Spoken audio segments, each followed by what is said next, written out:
आकाशवाणी भोपाल से प्रस्तुत हैं प्रादेशिक समाचार।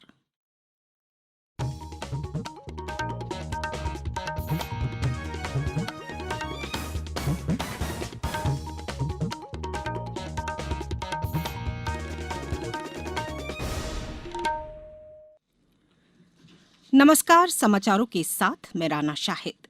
सबसे पहले इस बुलेटिन के मुख्य समाचार।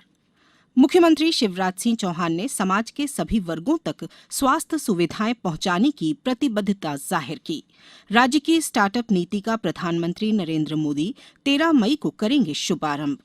ग्वालियर के टेकनपुर में 4 राज्यों के लिए पेंशन अदालत आयोजित की गई और हॉकी इंडिया सीनियर महिला चैंपियनशिप के पहले दिन कर्नाटक, तमिलनाडु, उत्तर प्रदेश, ओडिशा और दिल्ली ने अपने अपने मैच जीते।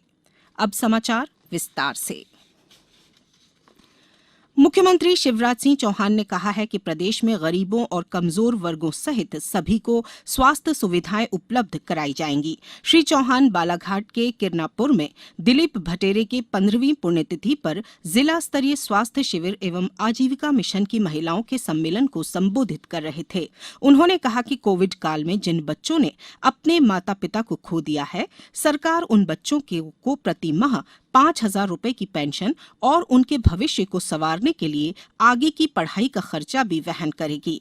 उन्होंने स्व सहायता समूहों की सदस्यों को रोड रोलर के नवाचार के लिए बधाई दी और कहा कि महिलाएं अब बड़ी पापड़, अचार, खाद्य सामग्री, साबुन, डिटर्जेंट पाउडर से आगे निकलकर गांव की सड़कें भी बनाएंगी। यह महिला सशक्तिकरण के महायज्ञ की शुरुआत है। आत्मनिर्भर मध्यप्रदेश के उद्देश्यों की पूर्ति के लिए प्रदेश में एमपी स्टार्टअप नीति एवं कार्यान्वयन योजना लागू की गई है। प्रधानमंत्री नरेंद्र मोदी 13 मई को इस पॉलिसी का वर्चुअल शुभारंभ करेंगे। मुख्य समारोह इंदौर में होगा। सूक्ष्म लघु मध्यम उद्यम मंत्री ओम प्रकाश सखलेचा ने बताया कि वैश्विक आर्थिक वातावरण में हो रहे बदलाव तथा विनियामक संशोधन के साथ ही देश की नई शिक्षा नीति के दृष्टिगत नई स्टार्टअप पॉलिसी को समग्र समेकित एवं प्रभावी बनाया गया है। मंत्री श्री सकलेचा ने बताया कि राज्य शासन का प्रयास रहा है कि नवाचार एवं उद्यमिता के माध्यम से प्रदेश के स्थानीय युवाओं के लिए अधिकाधिक संख्या में रोजगार सृजन किया जा सके। इसी श्रृंखला में स्टार्टअप नीति लागू की गई है। नीति का उल्लेखनीय पहलू यह भी है कि इसमें उत्पाद आधारित स्टार्टअप को प्रोत्साहित करने के लिए विशेष वित्तीय एवं गैर वित्तीय सुविधाओं का समावेश किया गया है। देश में अब तक 189 करोड़ 98 लाख से अधिक कोविड वैक्सीन की डोज दी जा चुकी है। स्वास्थ्य और परिवार कल्याण मंत्रालय ने बताया है कि कल 15,44,000 से अधिक डोज दी गई। मंत्रालय ने कहा कि 12 से 14 वर्ष की आयु वर्ग में 3 करोड़ 94 लाख से अधिक डोज दी जा चुकी है। स्वास्थ्य कर्मियों, अग्रिम पंक्ति के कार्यकर्ताओं और 18 वर्ष से अधिक आयु के लोगों सहित कुछ विशेष लाभार्थियों को 2 करोड़ 93 लाख से अधिक एहतियाती डोज दी गई है। अब समाचारों में वक्त है एक ब्रेक का। ये समाचार आप आकाशवाणी भोपाल से सुन रहे हैं। हमारे समाचारों को अब आप कभी भी और कहीं भी अपनी सुविधा के अनुसार सुन सकते हैं। ये समाचार बुलेटिन यूट्यूब, ट्विटर और फेसबुक पर AIR न्यूज भोपाल पेज पर सुने जा सकते हैं। इसके अलावा आप हमारी वेबसाइट newsonair.com पर या AIR न्यूज ऐप पर भी समाचार सुन सकते हैं। ब्रेक के बाद समाचारों में एक बार फिर आपका स्वागत है।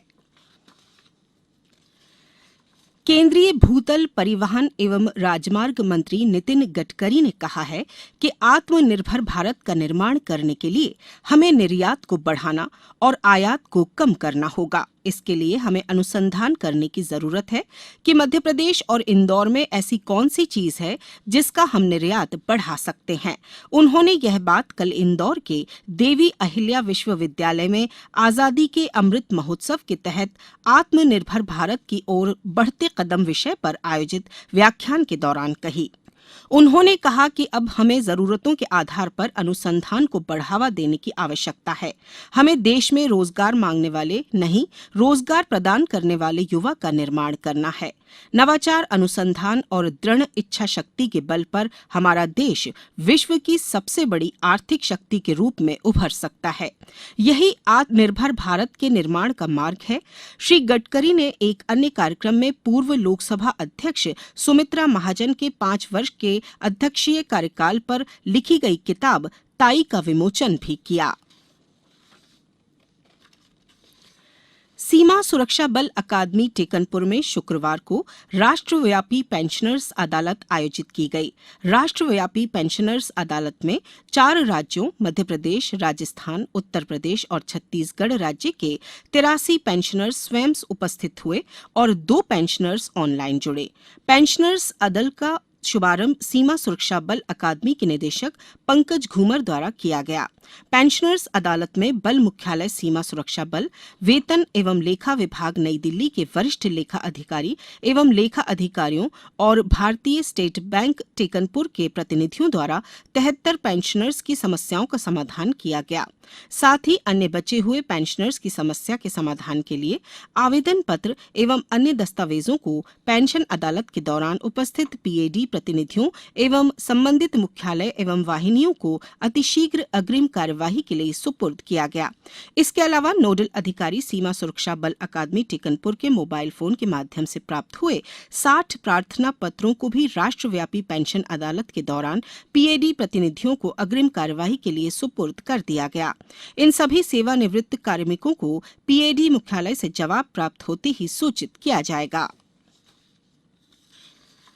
भोपाल में चल रही हॉकी इंडिया सीनियर महिला राष्ट्रीय चैंपियनशिप के पहले दिन कल कर्नाटक, तमिलनाडु, उत्तर प्रदेश, ओडिशा और दिल्ली ने अपने अपने मैचों में जीत हासिल की। पहले मैच में कर्नाटक ने पूल एफ में अरुणाचल को आसानी से 10-0 से हरा दिया। इसी पूल के एक अन्य मैच में तमिलनाडु ने अंडमान और निकोबार को 5-0 से हराया। पूल जी में उत्तर प्रदेश ने गोवा पर 8-0 की जीत दर्ज की। इसी पूल में दिल्ली ने गुजरात को 13-0 से शिकस्त दी। कल के अंतिम मैच में पूल एच में ओडिशा ने तेलंगाना को 14-0 से पराजित किया। इससे पहले मध्य प्रदेश की खेल मंत्री यशोधरा राजे सिंधिया ने भोपाल के मेजर ध्यानचंद स्टेडियम में टूर्नामेंट का औपचारिक उद्घाटन किया। ओलंपिक खिलाड़ी असलम शेर खान, जलालुद्दीन रिजवी और समीर डाड इस अवसर पर उपस्थित थे। प्रदेश के कुछ हिस्सों में अगले 1-2 दिन में मौसम विभाग ने बूंदाबांदी के आसार जताए हैं। मौसम विभाग के अनुसार पश्चिमी विक्षोभ और बंगाल की खाड़ी में कम दबाव का क्षेत्र बनने के कारण राज्य में लू से राहत रहेगी। वहीं कल राजगढ़ में सर्वाधिक अधिकतम तापमान 44 डिग्री सेल्सियस दर्ज किया गया। अब कुछ समाचार संक्षेप में। केंद्रीय जनजाति कार्य मंत्री अर्जुन मुंडा ने कल भोपाल प्रवास के दौरान राज्यपाल मंगूभाई पटेल और मुख्यमंत्री शिवराज सिंह चौहान से भेंट कर जनजाति विकास संबंधी विषय पर चर्चा की।